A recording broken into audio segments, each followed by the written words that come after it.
I want to announce Vetted's brand new merch line. Our Believe hat that you can see right here. Looking good. Our Believe t-shirt. This thing is awesome, I promise you. Go to vettedmerch.store. Check it out. Let me know what you think. What's up, Vetters? Patrick here with Vetted. Today we're talking about this. Long-hidden UFO information at center of Trump pushed to free former officials. President Donald Trump has directed federal agencies to waive prior non-disclosure agreements, NDAs, for former government employees and contractors cooperating with unidentified anomalous phenomena investigations.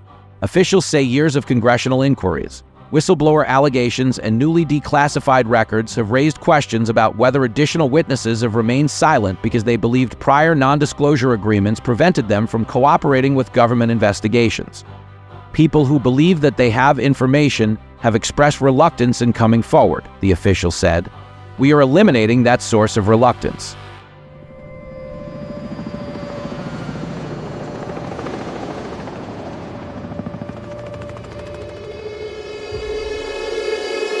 And Megan, genuine short question. I don't think it's asked enough.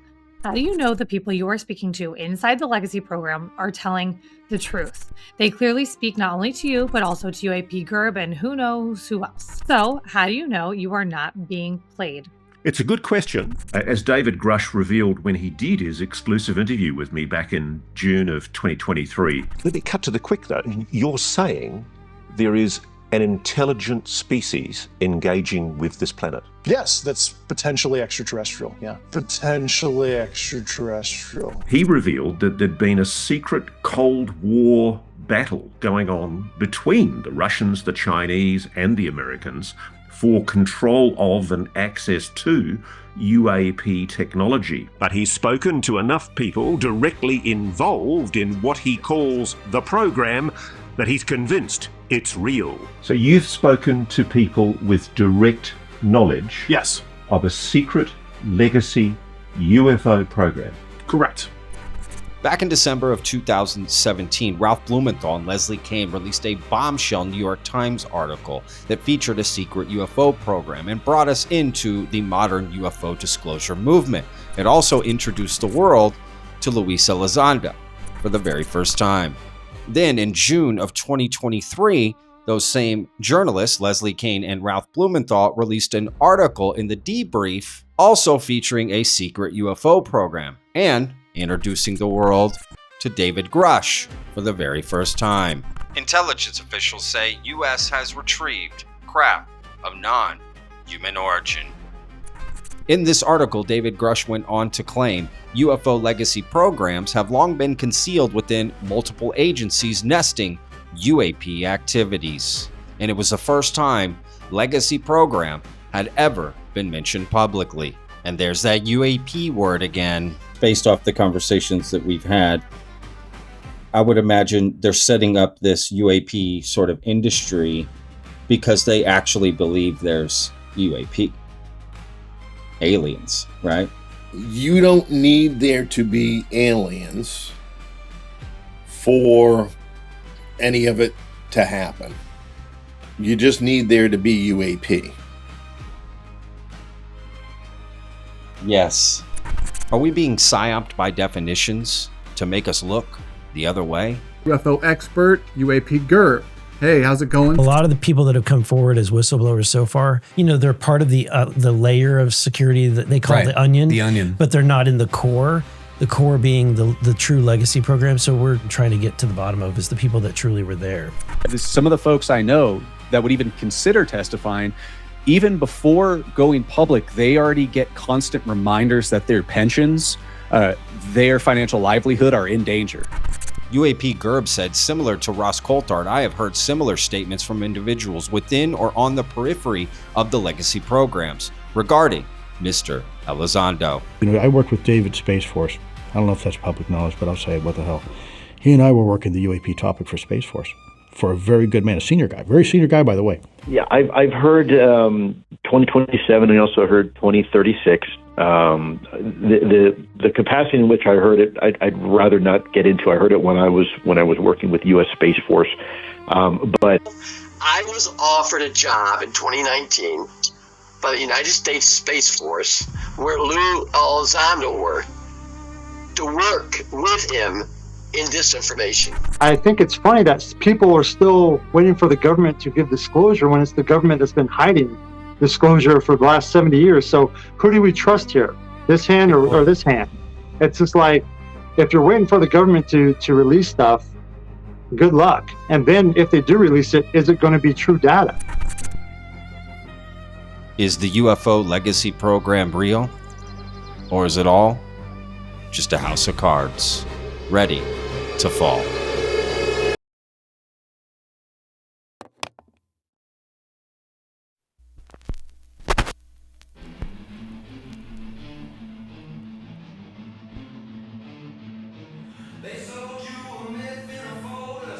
Both myself and UAP Gerb are speaking to people inside the legacy program, and whereas probably a few years ago I was talking to one or two, I'm talking to a lot more than that now.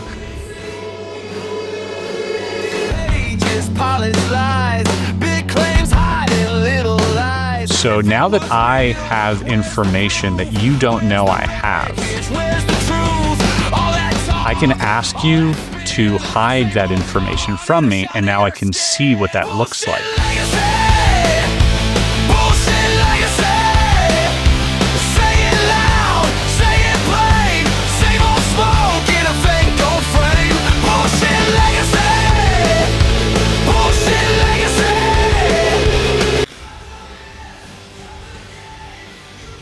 You offered me up the one you wanted me to pick. And yeah. I tried to game out what you wanted me to pick and chose a different one. Yeah. So I just don't know how I was led to pick the one card you wanted me to.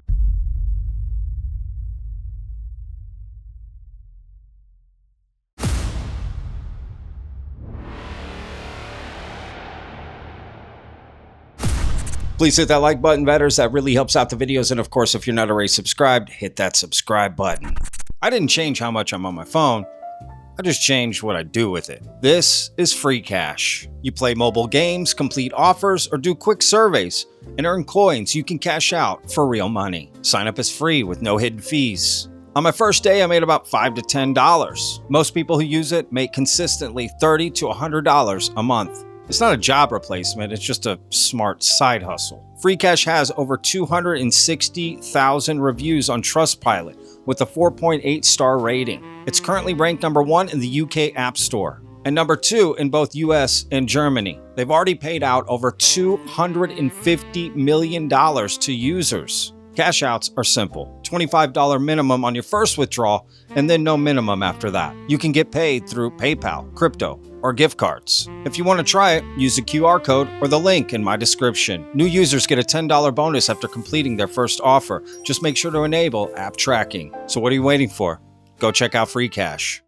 Today's video is about the UFO legacy program and how potentially I think it's bullshit. Or at the very least, the information we're getting from certain people in the community about it is bullshit. So let me make my case. UAP Gerb claims to have sources inside and on the periphery of America's UFO legacy program, as stated here in this tweet. Similar to Ross Coulthard, I have heard similar statements from individuals within or on the periphery of the legacy programs regarding Mr. Elizondo. And America's UFO legacy program has been described by many as being more top secret than the Manhattan Project. I think one of the big conversations that needs to happen next, at least in my lane with the legacy programs, is finding out how they morphed and evolved from what you could consider the Manhattan Project 2.0 to a blind man touching the elephant.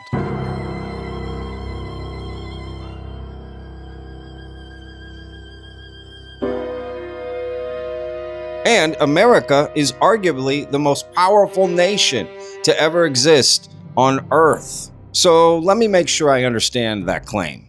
Gerb is claiming he has sources inside the most secretive special access program America has ever created, more secretive than our nuclear programs, run by the most powerful nation to ever exist. Do I have that right? Sorry, but I call bullshit. And remember, Ross Coulthard makes that claim too. Both myself and UAP Gerb are speaking to people inside the legacy program, and whereas probably A few years ago, I was talking to one or two. I'm talking to a lot more than that now. Again, I call bullshit. And to try to prove it, I challenged UAP Gerb to a friendly debate. But he politely declined. I wonder why. Some people argue it's this reason. Guys like Vetted or even like the night shift guys, people covering like the Today news, like to me, when I started this channel, I did it a little bit, maybe for 2 episodes. I don't know how anybody doing that doesn't suffer from some type of, offset depression, anxiety, like, because that would affect me. I've been, I've had my bouts of depression. I know. I was like, when I got started, I was like, no. I got to stay away from this. Like, and then when you view the topic and think about it, your knowledge is as wide as an ocean, but as deep as a puddle, right? Because you don't have the time or ability to really specialize in various parts of the subject. And as we all know, it gets so weird so quick. And all of us focus and specialize in different aspects of this topic. And, we lack in knowledge of each other's topic. And there's just so much to learn about various aspects of this subject. Experiencers, science and physics, legacy program stuff. It'd be so impossible to cover all of it at once. That's a good point, man. Yeah. Well, I'm glad you guys are a part of it. But I would argue it's that I would point out the ridiculousness of his claims. And to go further, why is he being given the most sensitive secrets in humanity's history? If I was a betting man, I wouldn't bet on that. And let me be clear, I don't think UAP Gerb is a liar. I just think he's young and impressionable. Now, what's Ross Coulthart's excuse? I don't know. And UAP Gerb seems like a nice guy.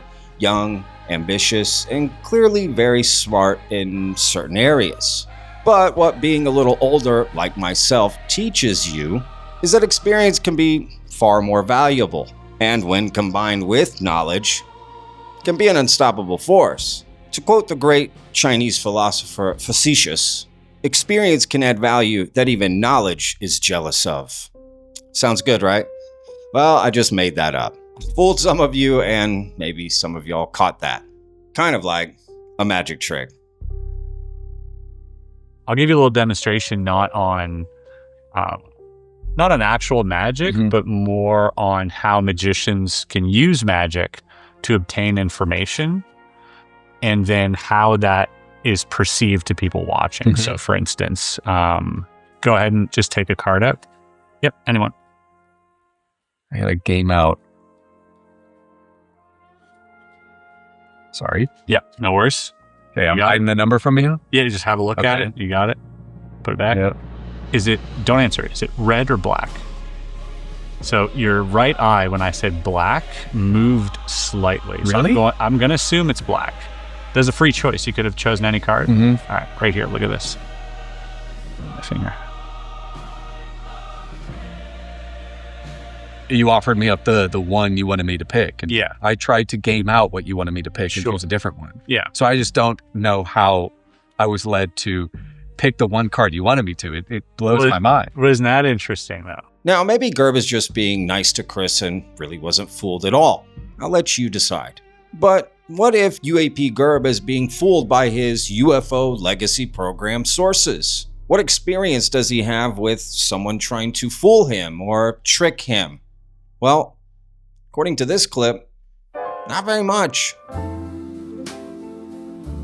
We are completely misdirected. Yeah. Even when you're holding on to something as solid as a deck of cards. Because you talked about how just fallible memory is. And to this day, I've been trying to think about how you did that. And I just have no idea.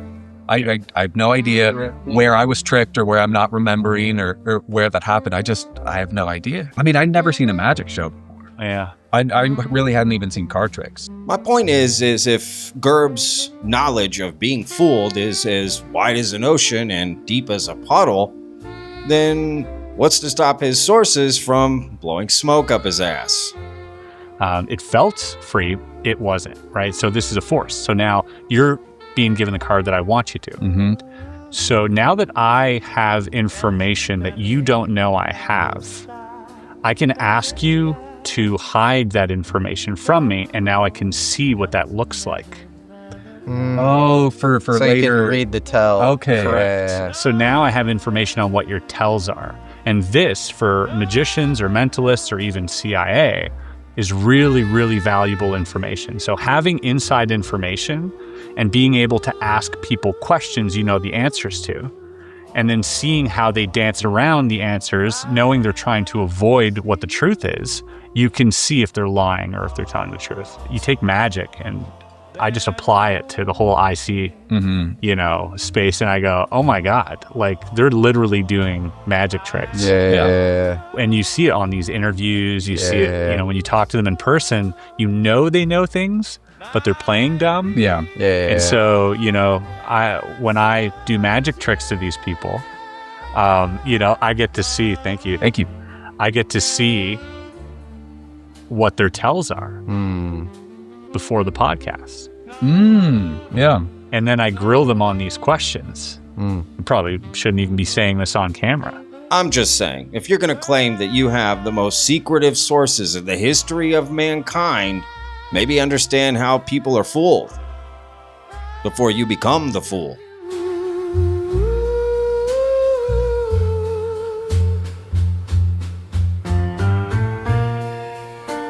I love to see you. I love to see you. Hi, Russ and Megan. Genuine short question I don't think gets asked enough.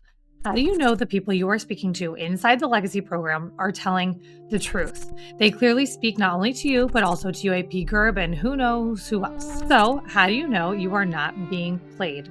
It's a good question, and frankly, it's one that journalists always have to ask themselves, and it's why I don't want to go into too much specifics because it might enable identification of sources, and the most important thing to me is to protect sources. But there is a deep frustration from within that program that government needs to know and needs to inform itself about what's really going on. And that's why people like myself are being approached, and that's why I feel reasonably safe about saying what I say, because as often happens in journalism, you use multiple corroborative witnesses to independently verify things. And that's pretty much all I can say at the moment before I jeopardize sources. Hi, Ross. The term UAP legacy program gets used a lot in the community, but it's rarely clearly defined. How would you define the legacy program? Do you believe it actually exists? And if so, what's the strongest evidence for it? Thanks, Marky. Ooh, great question. Shout out to Marky. Let's see where this goes. Okay, well, I think it was actually David Grush in his interview with me in June of 2023 who was one of the first people to start using that terminology, the legacy program. Well, that's not entirely true, Ross. You see, I checked that interview and nowhere in it is the term UFO legacy program used or legacy program. It's just called the program. But he's spoken to enough people directly involved in what he calls the program that he's convinced it's real. You see, actually, the term UFO legacy program was used somewhere else first, right before your interview with David Grush, by two journalists you may have heard of. Back in December of 2017, Ralph Blumenthal and Leslie Kean released a Bombshell New York Times article that featured a secret UFO program and brought us into the modern UFO disclosure movement. It also introduced the world to Luis Elizondo for the very first time. Then in June of 2023, those same journalists, Leslie Kean and Ralph Blumenthal, released an article in the Debrief also featuring a secret UFO program and introducing the world to David Grush for the very first time. Intelligence officials say U.S. has retrieved craft of non-human origin.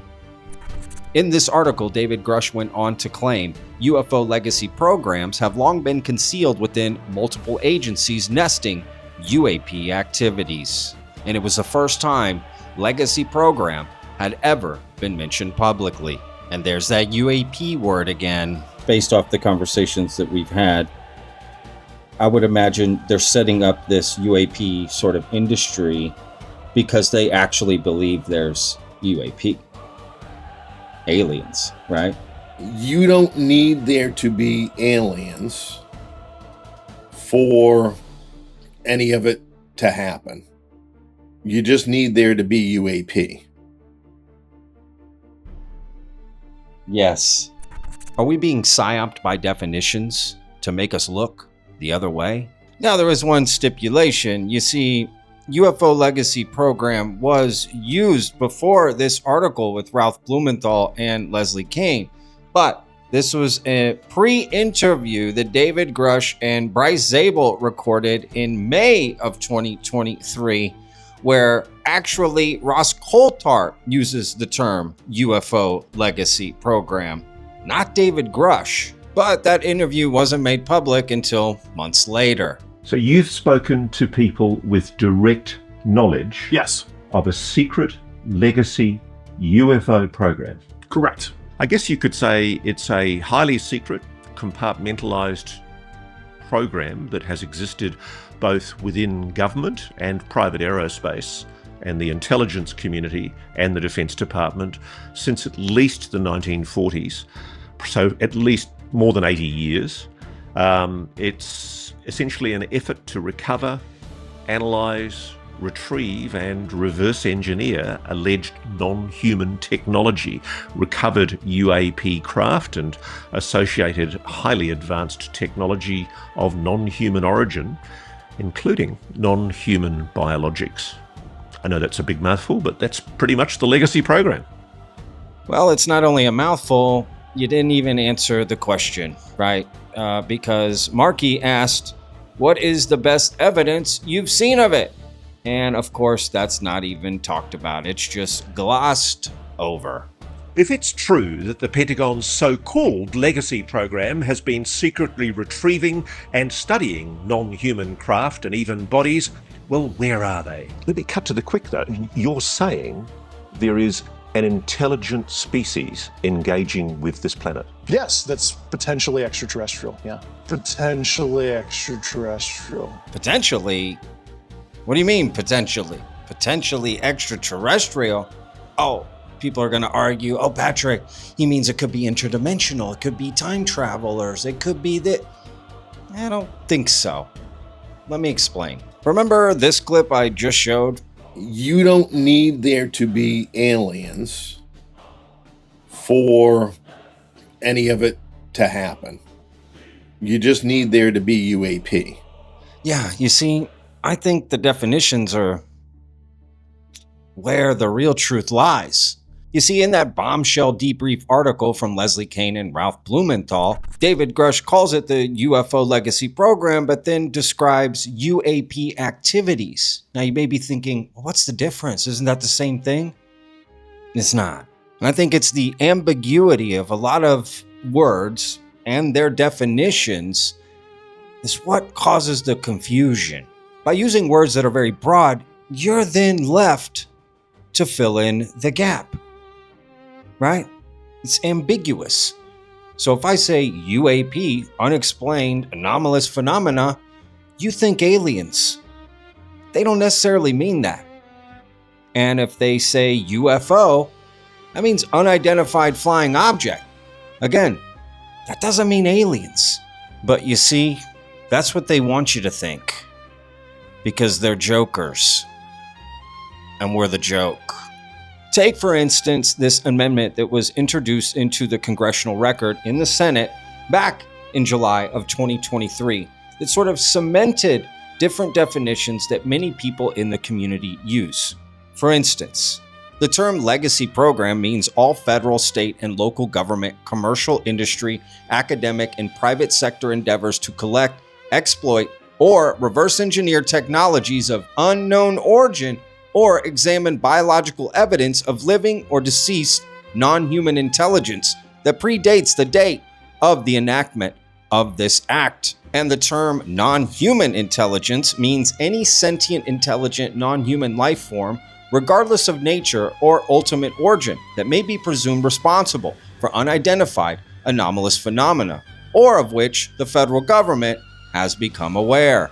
And finally, the term technologies of unknown origin means any materials or metamaterials, ejecta, crash debris, mechanisms, machinery, equipment, assemblies or subassemblies, engineering models or processes, damaged or intact aerospace vehicles, and damaged or intact ocean surface and undersea craft associated with unidentified anomalous phenomena, or incorporating science and technology that lacks prosaic attribution, or known means of human manufacture. You see, the two definitions are complementary. Non-human intelligence equals the beings, if they exist. Technologies of unknown origin equals the craft, debris, or materials associated with them. The bill treats them separately on purpose. This allows the legislation to cover situations where there is advanced tech that can't be explained by human science, technologies of unknown origin, even if no beings are confirmed, or where there is evidence of non-human beings with or without associated technology. And the important nuance is something can qualify as technologies of unknown origin without definitively proving it came from non-human intelligence. The bar for the technology definition is lower. It only needs to be unexplainable by current human capabilities. And that leaves a lot of room for UAP without aliens. And this sounds a lot like disinformation. And there's been one person in particular that I'm thinking of. I worked with David Space Force. I don't know if that's public knowledge, but I'll say it. What the hell? He and I were working the UAP topic for Space Force for a very good man, a senior guy, very senior guy, by the way. Yeah, I've heard 2027. I also heard 2036. The capacity in which I heard it, I'd rather not get into. I heard it when I was working with U.S. Space Force, but I was offered a job in 2019 by the United States Space Force, where Lou Elizondo worked, to work with him in disinformation. So, did Leslie Kean and Ralph Blumenthal bring Luis Elizondo out to the public in their Bombshell New York Times article so that then Luis Elizondo could start spreading disinformation? Because remember, you don't need aliens, you just need UAP, you just need technologies of unknown origin, which at the end of the day could be anything from Russia or China as well. And that's what this is all about, in my opinion. Now, that doesn't mean the phenomena isn't real.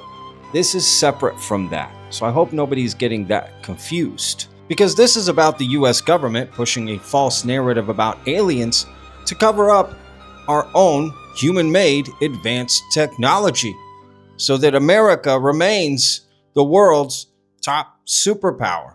And to be honest, maybe I don't have a problem with that. I don't know. That's a lot, because I want there to be aliens. But at the same time, if there's no aliens, then yeah, let's use it to cover up and keep Americans safe for national security. I don't know. This is a tough one. And there's one particular force in the US government that's preparing for a new battlefield in the modern era. Space. Specifically, Space Force. And oh, who worked at Space Force? Oh yeah, Luis Elizondo and David Grush. And apparently Luis Elizondo was even trying to hire famous disinformation agent Richard Doty. I don't know. Some to it? Maybe. All right, on to my question. Sorry. Yeah, okay. What were you were talking about and referencing? Maybe shed some context on what was talked about with Elizondo, with Space Force, all that. Richard Doty claims that Space Force offered to work in disinformation with Lou Elizondo. Here to comment, Mr. Doty? Yes. In fact, a few years ago, I spoke with Lou. He got a hold of me. This is when he began working for Space Force, and he asked me if I wanted a job. I said, doing what? And I knew of him, but I didn't know exactly what he was doing at that time. And he said, I'm working for U.S. Space Force in their counterintelligence office. So I knew at that time Lou was still in the government, working for Space Force. He actually, and I learned this later, he actually started, I couldn't remember now, the Space Force is a new branch of the government. He started a counterintelligence office within the Space Force. Lou is a nice guy. He's a very friendly person, but you got to be careful what you tell him and what you do when he asks you to do something. His job was terminated, and then he moved on just to the private sector. Yeah, if he's still working somehow for counterintelligence, whether within Pentagon or maybe within a contractor, because contractors, I know Lockheed has their own intelligence division, as does Raytheon. So you just got to be careful, and that's what I know about Lou and his connections still within counterintelligence. So just to confirm, Mr. Doty, you are going on the record and saying Luis Elizondo is a disinformation agent? No, I'm gonna say I'll say there's a possibility that he could still be working in the counterintelligence. I don't use the word disinformation. In fact, that's not the way it's handled within the government. It's deception operations, we call them. But there's a possibility that he still is. And one person in the UFO community who in particular is talking about this specific thing with Space Force and the new battlefield up in space is someone named Christopher Bartell. Who is he? Let me give you a little background. And I was working both places at the same time. I was working for 51 part-time and then full-time for Bass. I needed a full-time job because I had a kid on the way. So that's kind of a long roundabout way. And then a full-time gig opened with CSC for the Janet detail, and I worked that for a while and actually quit Bass. I quit Bass, went to CSC full-time to work the Janet detail. And then some pay issues came up, and I was forced to kind of go back to my previous job at Bass, at Bigelow Aerospace, and that's where I ended up. And I stayed there until I left in 2018. And then I came here to Kansas, and I'm still currently a federal police officer out here. I think we can see that Chris Bartell has quite the resume, right? An extraordinary background. You know, we want disclosure, and I'm for disclosure as well. But when you have a certain faction of people asking, like, for the government to release all the data or maybe expose technology that we have, and maybe it is alien, I don't know, I can't confirm that. But what you're really doing is you're jeopardizing national security to a point, because the overall objective for the United States Air Force and for the military industrial complex is air power global dominance. That's the overall objective. And that's how the United States keeps control and keeps ahead of our enemies, because it boils down to war. You know, this stuff boils down to war. And with that, loss of lives and everything else that comes with war, all the ugly stuff. So the United States wants to be on the top edge of the war fighting platform, basically. And so some of these locations like 51 or test site, you know, obviously this new technology is tested there so we can keep that edge. So I'm all about having disclosure, but also I think it's funny that people are still waiting for the government to give disclosure when it's the government that's been hiding disclosure for the last 70 years. So who do we trust here? This hand or this hand? It's just like, if you're waiting for the government to release stuff, good luck. And then if they do release it, is it going to be true data? Recently, in a live chat premiere of my interview with Gene Sticco, Chris presented himself and left a couple of interesting comments. Things I had seen before, but again, he put it so succinctly, I just have to show you. Lou and Grush works for Space Force. Colonel Brooks, 2025 panel, we have FTOs doing disclosure activities to get ahead of the narrative. Direct quote, because we are in a space race with the CCP. And I found a clip of that. Colonel Brooks, how are you going to fix this? So while he's right, the policy piece still needs to be looked at. And so while the policy piece is being looked at, what we've done at SAFA is we've tried to take the foreign disclosure process and make sure that it's closer to need. So for example, we've put foreign disclosure officers at the Space Development Agency, or the SWAC. And as well as we've taken some of the authorities that have typically been maintained at the SAF level, we push those down to the FieldCom FDO so they can do some disclosure type of activities for the FieldComs themselves. What that allows you to do is, as the conversation starts to happen, you can start to address those disclosure issues and classification issues up front. And what the hope is that you can mitigate some issues before they become problematic. So that's the approach we're taking now. Don't don't dispute that there's probably more policy work that needs to be done. Chris also went on to say, this UAP narrative is for America. It is obviously clear the counterintelligence ops started in 2017, and we've had a decade of deception because new tech is going to roll out for space superiority. You see, that's what many people are saying, in fact, right? So that New York Times article by Leslie Kean and Ralph Blumenthal, who brought Luis Elizondo to the forefront, is when the counterintelligence started. Then those same two journalists brought David Grush out 6 years later. And Lou and Grush both worked for Space Force.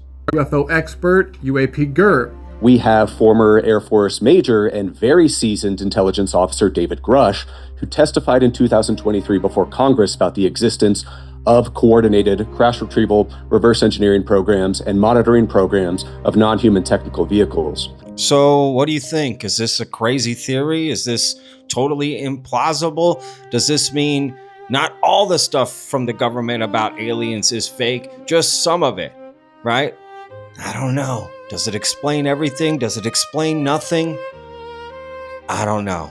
But this makes more sense to me than most of the bullshit I hear from people like UAP Gerb and Ross Coulthart. No offense. Here's a clip of UAP Gerb sitting down with Eric Burleson and talking about the legacy program and finding people within it. Congress to call in heads of the Department of Energy, the NNSA, the Office of Secure Transportation, and to put these people under oath and speak to them. I think that could be a very important endeavor. Yeah, that's something that we can definitely look into. Right now, we're focused on trying to right now we're trying to reach out to some people that we have strong indications were actually in the legacy program itself.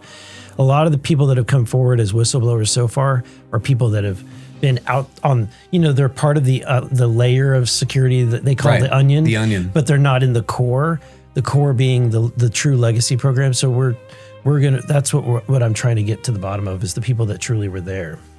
You see, the irony here is that Eric Burleson is looking for exactly who UAP Gerb is talking to.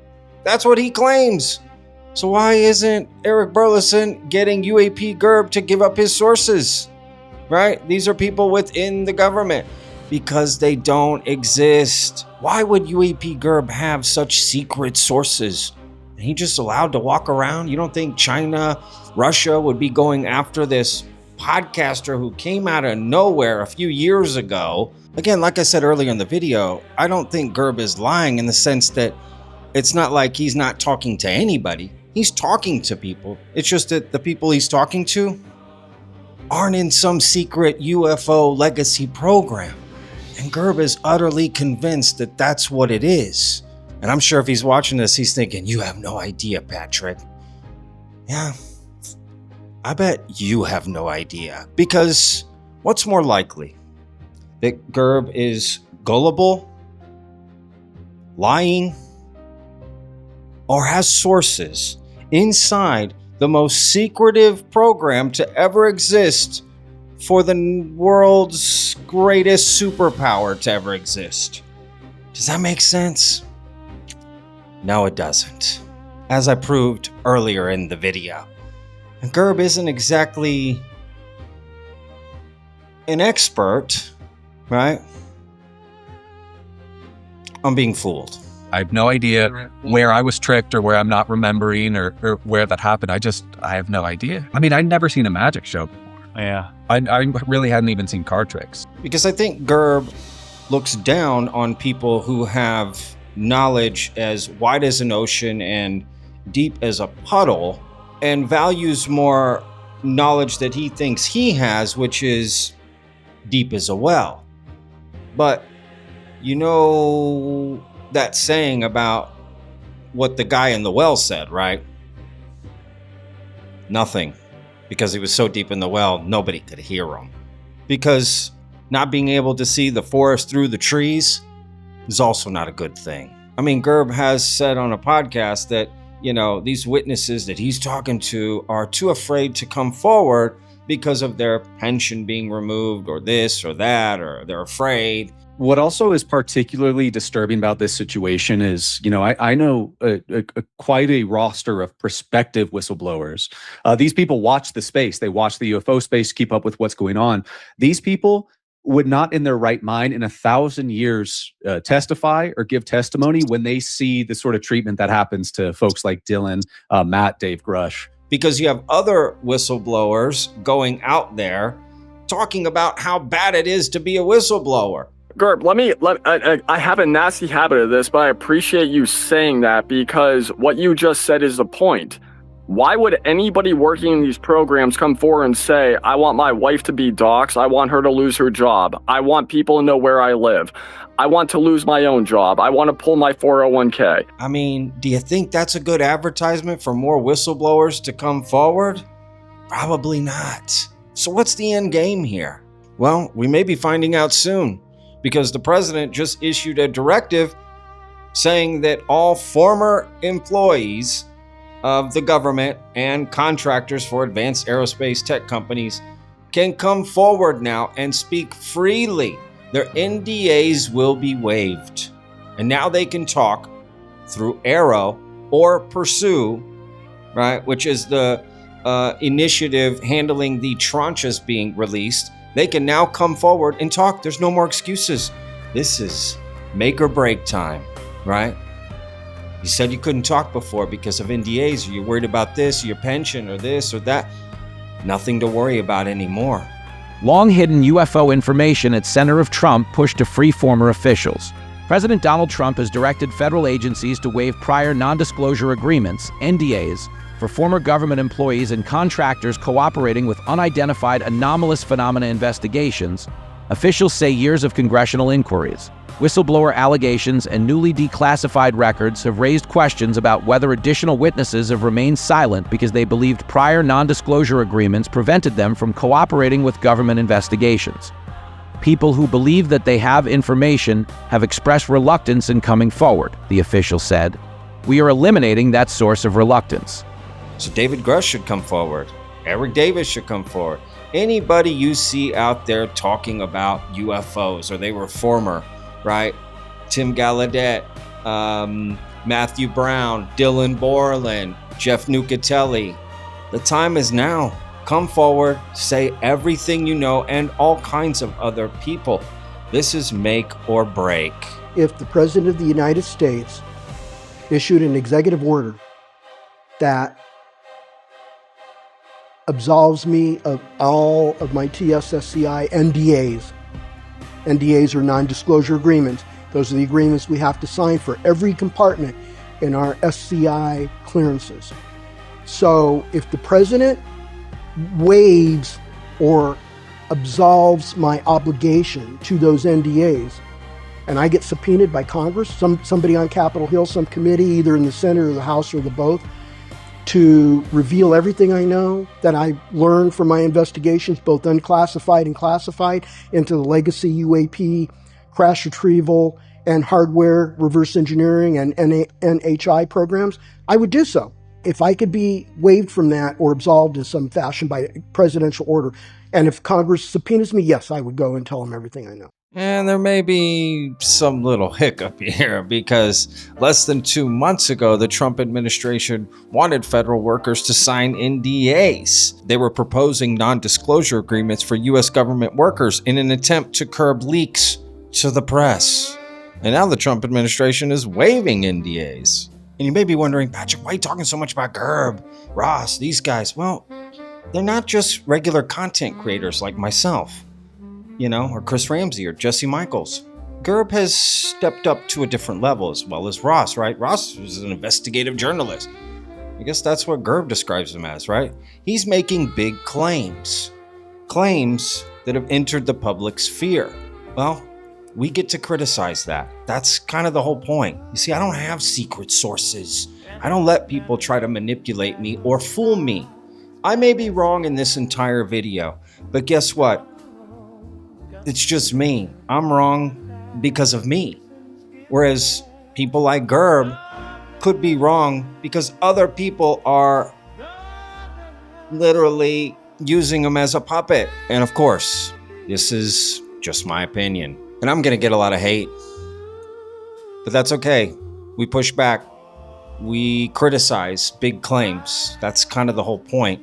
And I tried to have this conversation with Gerb and have a friendly debate, right? So he avoided it, right? Now maybe he'll see this and say, okay, I'll talk to Patrick. But also like a dopamine rush from giving a counterpoint to, you know, crap on American heroes. It's so weird. And like, you know, I actually am pro people being skeptical of, you know, if like a testimony comes out, you feel like it's not corroborated, great, like, you know, come at it